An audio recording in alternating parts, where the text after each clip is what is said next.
So my name is David Nazar. I'm a Jesuit priest born in Toronto, Canada, of a Ukrainian family.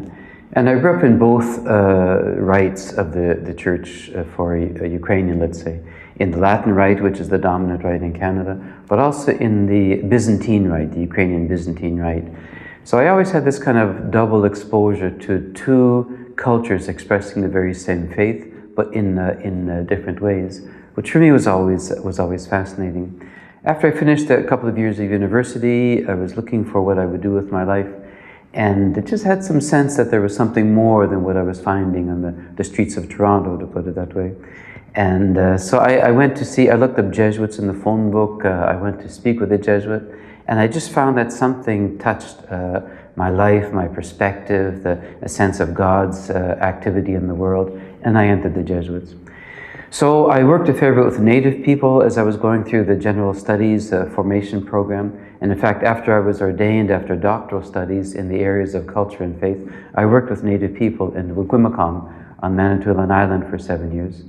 After a term as the provincial for the Jesuits in Canada, I was asked to actually go to Ukraine, because this was now already after the collapse of the Soviet Union, and the church was coming out very strongly from the underground. Church practice in Ukraine is very strong.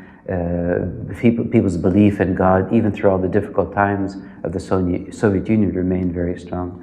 So because I had this background of coming from Ukrainian culture, I had been a provincial, I had a doctorate, I was asked by the Father General of this Jesuits to go to Ukraine to help establish the society, because now we were receiving vocations there.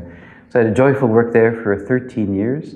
And then I was asked to come to the Orientale. The Orientale, the Pontifical Oriental Institute, which is a papal institute entrusted to the Society of Jesus, really focuses on all the Eastern churches, Orthodox and Catholic, plus to a certain extent the historical context, the political context and all. So during the first 100 years of the Orientale, there was quite a bit of research in original documents.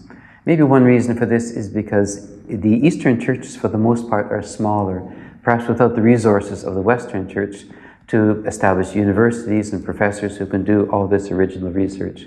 And the popes were concerned to make this kind of research into liturgy, ancient traditions, ancient manuscripts available to the Eastern churches themselves in the first place, and have a good library where these could be presented, but also to make them available to the West.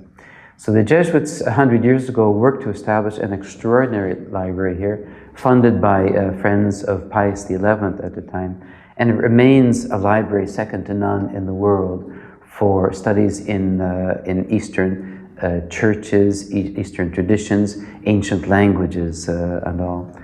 And has been significant for the West. I mean, some things like the document of Vatican II on the importance of the Eastern churches would have been unimaginable without 50 years of work already here at the Orientale, all these treasures researched and enriching the broader church.